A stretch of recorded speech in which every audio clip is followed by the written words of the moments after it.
Hi guys, this is Kayla. And this is Becky with Couple of Bees Read.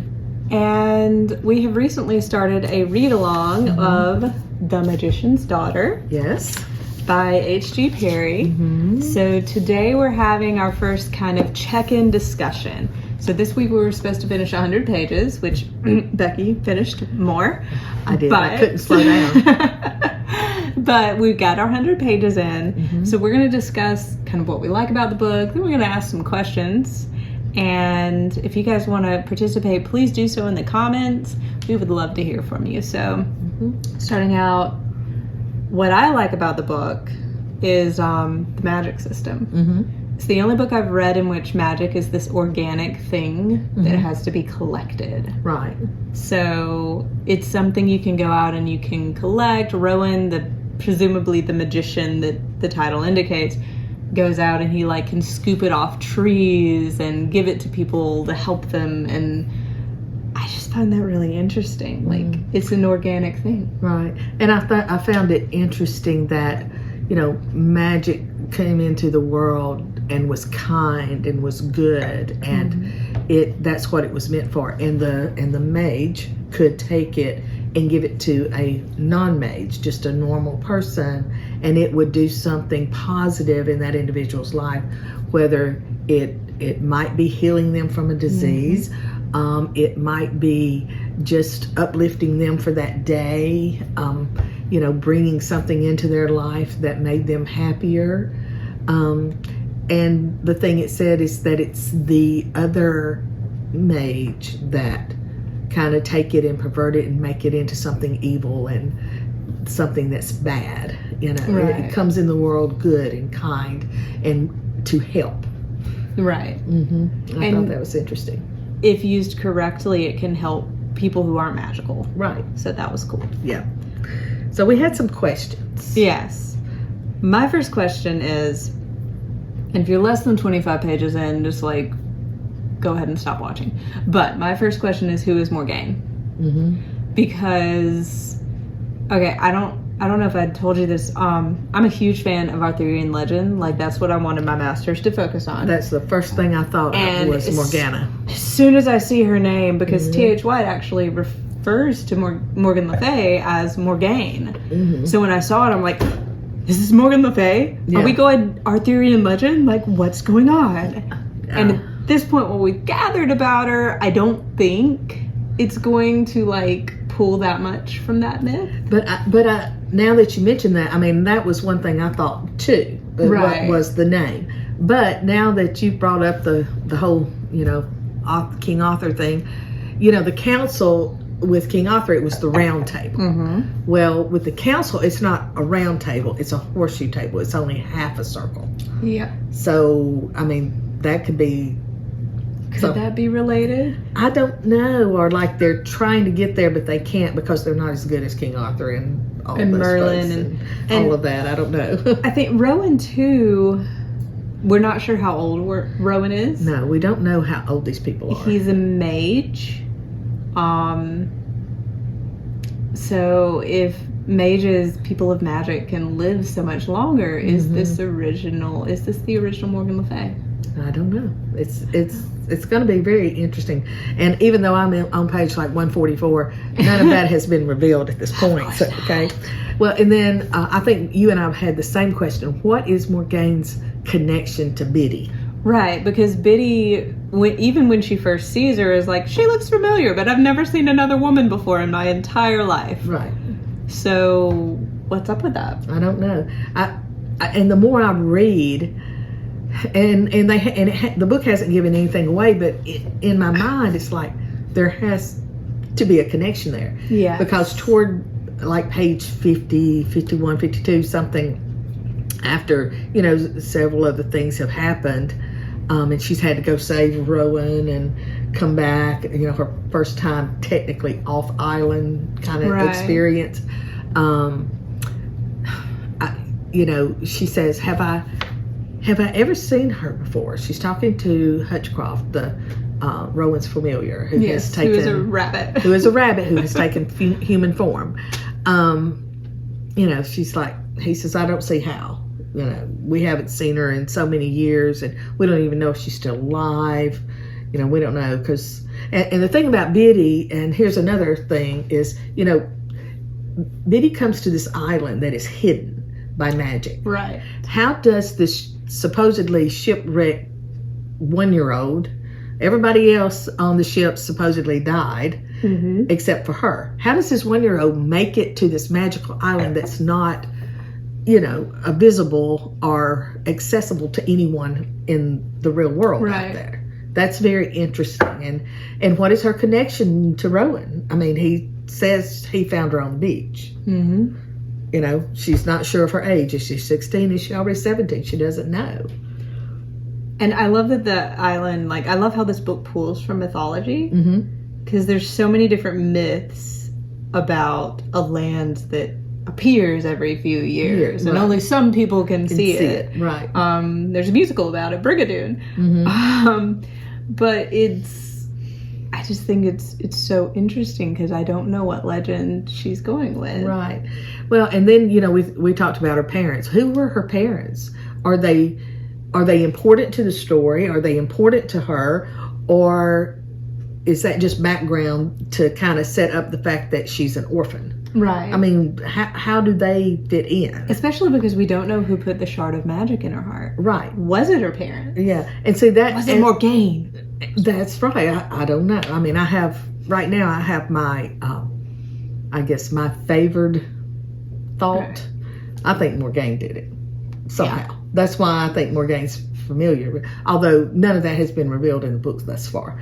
But that is my prediction. She also destroyed Camelot, but... Yeah, but I do think that, and I think I want to know about the spell that is in her heart, the magic. Yes. Why is it so powerful? The island, it's like the island is hiding her from all the other mages in the world. Right. And then when Rowan talks to her about her being bait for them to find out what the councils are doing, she goes out in the world, and it's like almost immediately all these magical people know she has magic in her heart. And, you know, what is that all about? This seems, I know that's part of the mystery of the book, but I can't wait to find out what that is. I can't wait to find out who put it there. I can't wait to find out how do they get it out. And when they get it out, what does that do to her? You know, does that transform her in some way?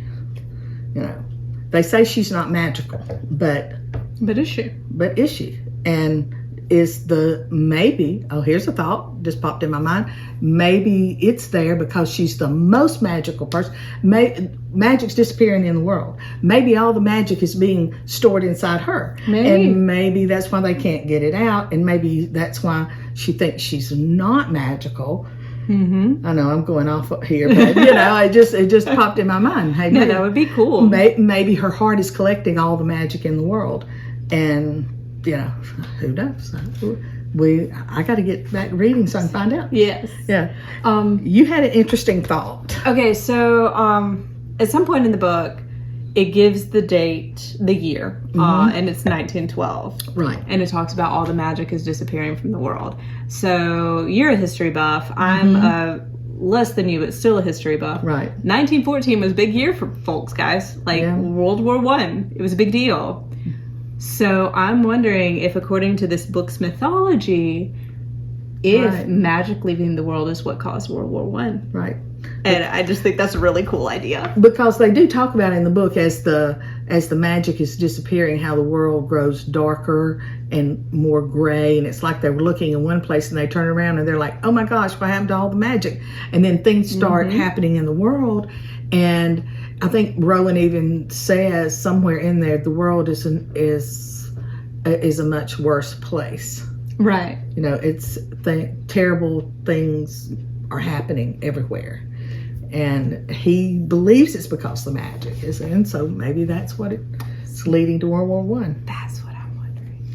So, interesting. I also, I know this isn't a question, but side note, I love that this is a coming-of-age story, but it's adult fiction. Right. I think young adult has kind of captured the market on coming-of-age stories for obvious reasons, but some of my favorite adult fiction books are coming of age. Right. Yeah. And I'd kind of forgotten about that until I started reading this.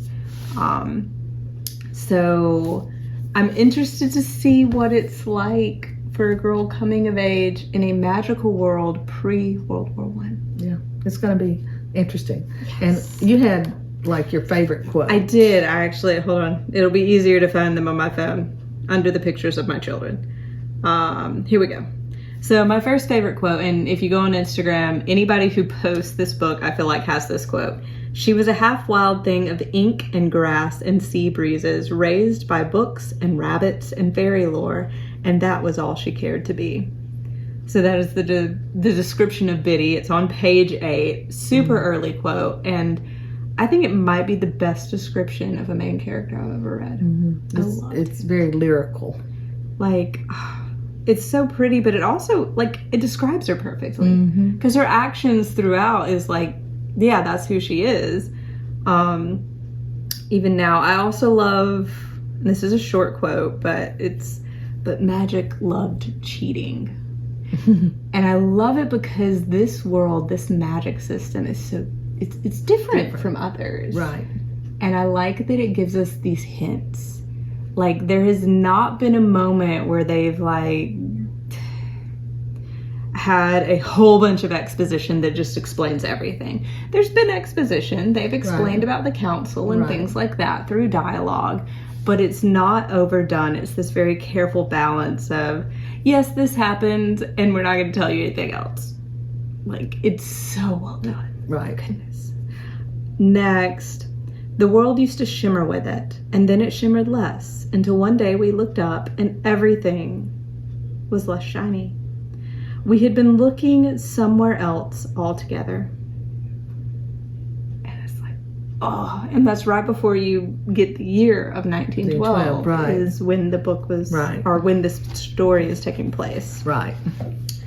Also, like, when magic doesn't discriminate between race or class or sex, but prejudices never do make sense. Because isn't that a quote that is perfect for whatever time you live in? That's because right. prejudices don't make sense when you sit down and think about them for 3 seconds. No.